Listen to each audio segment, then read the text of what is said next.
The chandeliers of Aldrich House wept wax onto marble floors as the ton pressed shoulder to shoulder, a crush of silk and ambition. Miss Charlotte Hastings stood near a pillar, fan moving in slow, deliberate strokes that had nothing to do with the heat. She was a young woman of considerable fortune and unremarkable countenance, her figure described by the more charitable matrons as generous, and by the less charitable as something whispered behind gloved hands. Her gown of pale green silk had been fitted with care, yet she felt the seams pull across her back as she breathed, a constant, small betrayal. She watched Lord Alexander Blackwood, the Duke of Thornwood, move through the crowd as though the room were his drawing-room, and every occupant a guest he had half a mind to dismiss. Tall, dark-haired, with a face that sculptors might have fought to copy, he commanded attention without effort. His wit was a blade he polished daily, and London's finest offered up their vanities for him to skewer, laughing all the while because to be noticed by Thornwood, even in mockery, was a form of social currency. Charlotte had long observed him from the safe distance of a wallflower. She had no illusions that he would notice her. Yet some traitorous part of her had once, as a girl of 17, imagined a moment when his gaze might pause, might soften. That memory felt like a scar she kept pressing in private. A ripple of male laughter drew her attention. The Duke stood with a knot of gentlemen, Lord Rexley, Sir John Pember, and a younger son whose name she could not recall. Their voices carried. "Look about you, Thornwood," Rexley drawled. "Not a single woman here worth a second glance. The season grows thin." The Duke's mouth curved. "Oh, I would not say that. Abundance is everywhere if one knows where to look." His gaze drifted across the crowd and by some cruel accident landed on Charlotte. She stilled her fan. "Take Miss Hastings, for example," he continued, his voice pitched to carry just far enough. "She brings a pastoral charm to the proceedings. One feels transported to the rolling hills of Somerset simply by observing the amplitude of her landscape." The laughter that followed was sharp and bright as cut glass. Sir John clapped the Duke on the shoulder. Several nearby heads turned, curiosity sharpening their features. Charlotte felt the words settle into the room's hot air and press down upon her. She did not gasp. She did not color. She simply closed her fan with a soft click and let her gaze pass through the Duke as though he were a window onto nothing.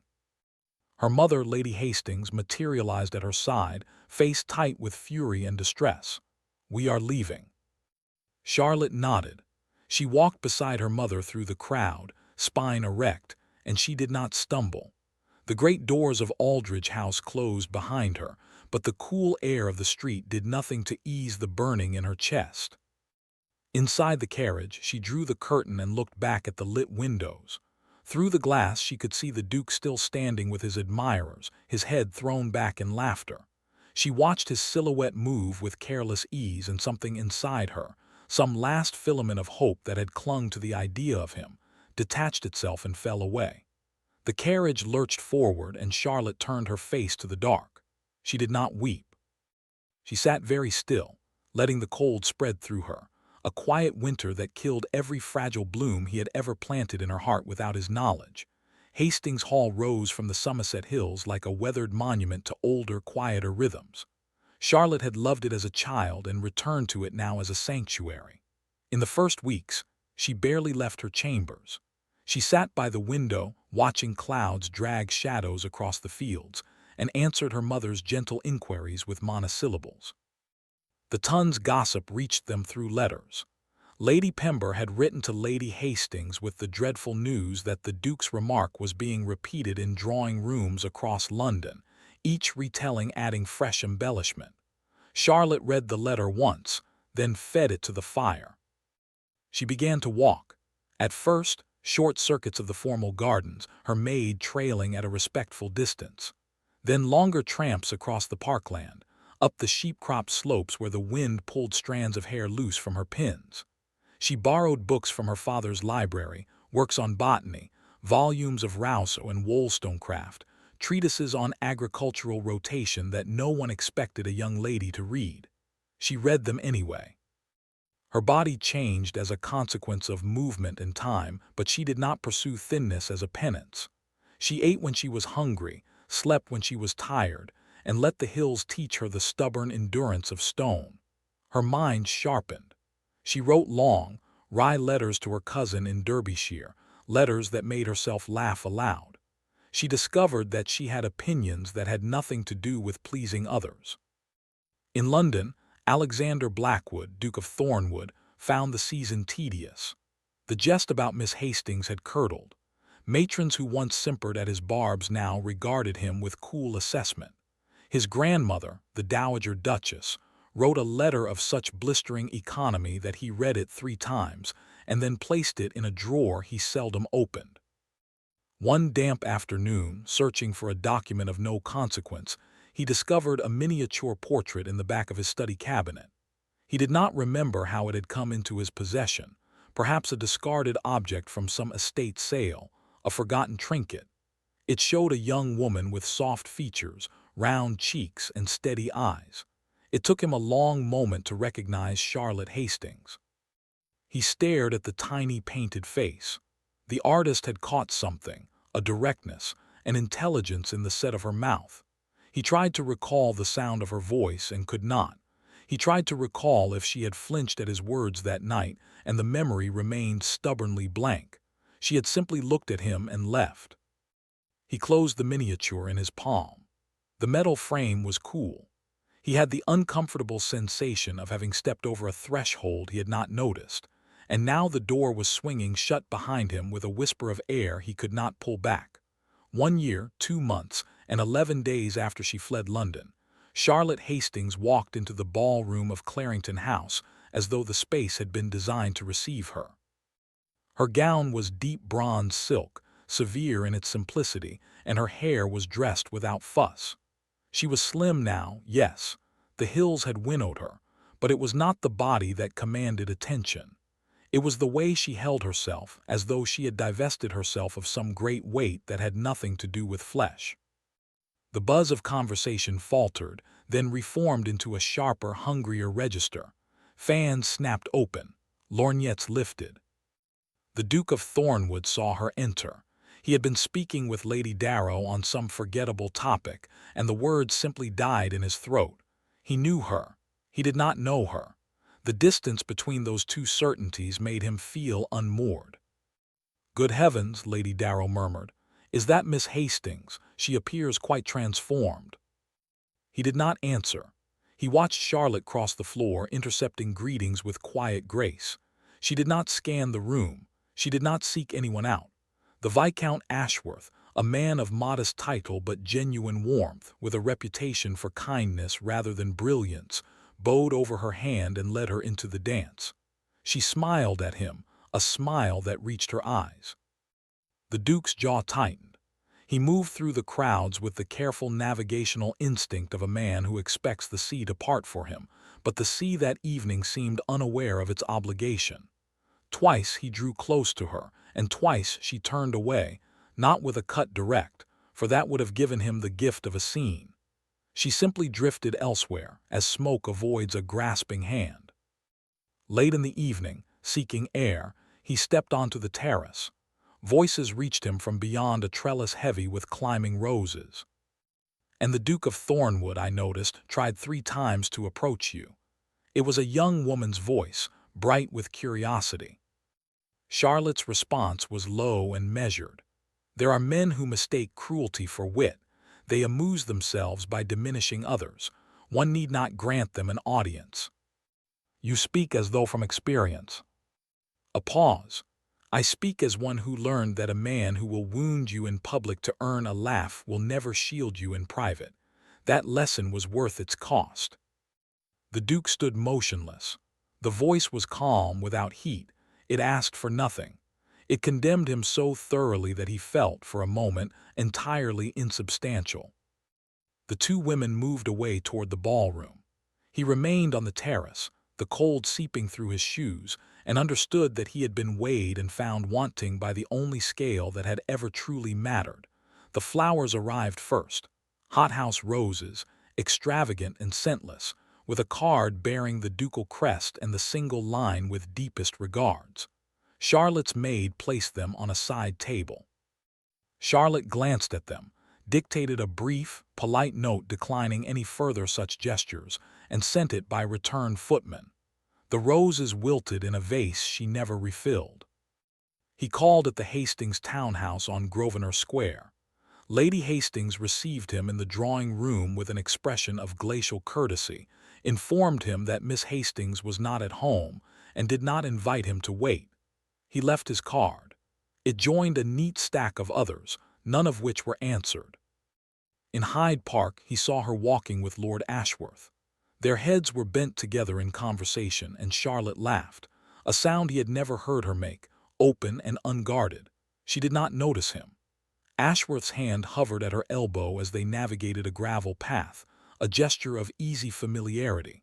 The Duke felt a sharp, specific pain beneath his ribs, as though a key had turned in a lock that would never open again. The musicale at Lady Holborn became the scene of his most carefully orchestrated confrontation. He waited until she was momentarily separated from her companions, standing by a window alcove, a cup of lemonade in her hand. He approached with the caution of a man walking across thin ice. "Miss Hastings, I must speak with you." She turned. Her expression was composed, mildly curious, as though a stranger had addressed her. "Your Grace." "I owe you an apology." The words scraped his throat. "My remark at Lady Aldridge's was unpardonable. I have no excuse. I merely wish you to know that I regret it profoundly." She studied him for a long moment. He had the sensation of being sorted, catalogue by catalogue, in a library of her judgment. "I accept your apology, Your Grace," she said. "I am certain it was sincerely meant. Now, if you will excuse me." "Charlotte," her name unbidden, "elapse, please." She stopped. Her gaze did not waver. "I do not wish to be unkind, but you must understand. Your words that night did not wound my vanity. They revealed your character. I am grateful for the clarity. I have no desire to revisit that evening or the acquaintance that preceded it. I wish you well." She set her lemonade glass on a passing tray and walked away, her steps unhurried. He stood in the alcove, the music washing over him, and felt the architecture of his life shift and settle into a shape he despised. He found the letter later. It must have slipped from her reticule as she extracted her fan, a folded sheet, its seal already broken. He should have returned it unread. He did not. He opened it beside a candle in his study and read her neat handwriting. "And I shall not pretend it did not wound me. I had treasured an image of him built from girlhood fancies, and he shattered it with 7 careless words. But that shattering was a liberation. I am no longer a moth circling a false flame. I am my own woman now, and that woman is free." The paper shook in his hands. He refolded it carefully and placed it in the drawer beside his grandmother's letter and the miniature portrait. The drawer would not close properly, its contents too dense with things he could neither discard nor face. The news of Charlotte's engagement to Viscount Ashworth reached the Duke through a brief notice in the Morning Post. He read it at the breakfast table, his coffee growing cold, the words blurring. He set the paper down, then picked it up again, as though the letters might have rearranged themselves into a different truth. They had not. He wrote to her, a long, uncharacteristic letter in which he attempted to articulate something he could barely name. He spoke of her miniature, of the moment on the terrace, of the year he had spent wrestling with a ghost of his own making. He did not ask for forgiveness. He asked, in halting phrases, if there was any path forward. The letter returned within 3 days. The seal remained unbroken. His name on the envelope stared back at him in Charlotte's own hand, and beneath it, a single line, "Return to sender unread." The garden party at Stonemead House was a bright affair, with tents pitched on the south lawn, and a string quartet playing airs beneath the beech trees. The Duke attended because absence would have been noted, and because some punishing part of him needed to see her again. He found her near the rose arbor, surrounded by a circle of women. She wore a sprigged muslin, simple and summary, and her betrothed stood a few paces distant, deep in talk with an older gentleman. Every few moments, Ashworth's gaze drifted toward Charlotte with an expression of quiet wonder, as though he could not quite believe his fortune. The Duke lingered at the edge of a hedge, close enough to hear, but far enough to remain a shadow. "Tell us, Lady Charlotte to be," one of the younger women teased, "did you never feel a tender for another, not even a little?" Charlotte's smile was gentle. "There was someone long ago. I built him up in my mind into something he never was. He had a title and a handsome face, and I mistook that for substance. His unkindness was a gift, though I did not know it then. He showed me what I had been willing to overlook. I might have married that imagined version of him and spent a lifetime being slowly erased." She paused, and when she spoke again, her voice was softer. "With Henry, there is no erasure. There is only space to be myself." The women made murmurs of agreement. The Duke turned away. The grass seemed to drag at his feet. He had been given a gift, too, the knowledge of what he had destroyed. It was a gift that came wrapped in thorns. The morning of the wedding dawned clear and cold. St. George's, Hanover Square, filled with the rustle of silk and the scent of lilies. The Duke did not enter. He stood across the square in the shadow of a portico and watched the carriages arrive. He saw Ashworth walk up the steps, straight-backed and expectant. He saw Lady Hastings weeping happily. He saw the bridesmaids in pale blue. Then the carriage bearing the bride drew up, and Charlotte stepped into the sunlight. Her gown was ivory, the veil a mist of lace that framed her face without obscuring it. She did not look nervous. She did not look back. She climbed the church steps with the same deliberate grace he had seen her wield in a ballroom, the grace of a woman who knew exactly where she was going and why. The great doors closed. The organ swelled, faintly audible from the square. He stood there through the entire service, a figure so still that passers-by glanced at him with curiosity. When the doors reopened and the bells began to peal, the couple emerged into a cascade of rice and well wishes. Charlotte's hand rested in the crook of her husband's arm. Her face was radiant, not with the dazzle of a bride, but with something quieter, the deep contentment of a woman who had chosen well and been well chosen in return. She did not see him. She climbed into the carriage, and Ashworth followed, and the vehicle rolled away toward their future. The Duke returned to Thornwood House. In his study, he sat at his desk and wrote a letter that he would never send. It ran to many pages. He wrote about the miniature, about the terrace, about the letter he had read without permission. He wrote about the way she had looked at him as though he were a stranger, and how that look had flayed him more thoroughly than any accusation. He sealed the letter and placed it in the drawer that would no longer close. The Ton, he knew, had already begun to forget the old scandal or to reframe it. He heard whispers, not of Miss Hastings' humiliation, but of Thornwood's cruelty, Thornwood's folly. He was no longer the sharp-witted Duke who commanded admiration. He was the man who had mocked a gentlewoman and lost her to a worthier rival. Society's memory was long and its forgiveness conditional. He found himself invited less, consulted less, admired less. He had become a cautionary tale told to young men about the cost of a careless tongue. 5 years rearranged the city. Faces aged, fashions shifted, and the Duke of Thornwood continued in his orbit, a satellite of diminishing returns. He managed his estates diligently. He sat in the Lords and spoke rarely but sensibly. He attended functions when duty required. He did not marry. Rumors attached themselves to him, a foreign countess, a merchant's widow, but nothing came of them. The truth was simpler and more desolate. He could not look at any woman without measuring her against a memory that now existed only in a closed drawer and a shuttered heart. The charity assembly at the Foundling Hospital was an annual affair, patronized by the respectable and the penitent in equal measure. He went because his grandmother had helped establish the institution and his presence was expected. He stood near a pillar. Shadows clung to him, it seemed, as a matter of habit, and watched the crowd. Then he saw her. Lady Ashworth moved through the gathering with 2 children in tow, a boy of perhaps 4, dark-haired and serious, and a girl of 2, whose curls bounced with every step. Charlotte herself was changed only in the ways that happiness changes a face: fine lines at the corners of her eyes, a deeper set to her smile.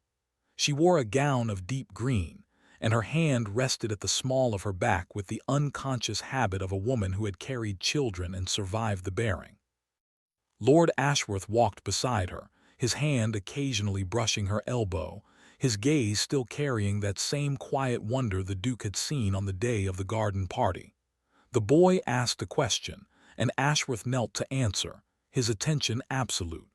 The girl tugged Charlotte's skirt, and Charlotte bent to lift her with a laugh. The Duke did not move. His chest felt hollowed out, a room swept clean of furniture, echoing with footsteps that were not his own. Charlotte's gaze swept the room and paused. She saw him. Recognition flickered, then settled into something calm and distant, a civil acknowledgement, the nod one gives a former acquaintance from a life left long behind. She did not smile. She did not frown. She simply saw him, acknowledged his existence, and turned away. Ashworth straightened, said something that made her laugh, and together they moved toward the exit, the children orbiting their parents like small, bright planets. The Duke watched until they passed through the doors and the sunlight swallowed them. He did not follow. He stood in the filtered light of the great hall, a man of consequence and titles and acres, and felt the full weight of his own irrelevance press down upon him. The loss was no longer a wound. It was a fact, as fixed and unalterable as the color of his eyes. He would carry it with him into every empty room, every silent dinner, every night when sleep came slowly and brought no comfort. She had walked away years ago, and he had been watching her leave ever since, unable to call her back, unable to look away, doomed to be the man who had mocked a woman's body to earn a laugh and spent a lifetime paying its price.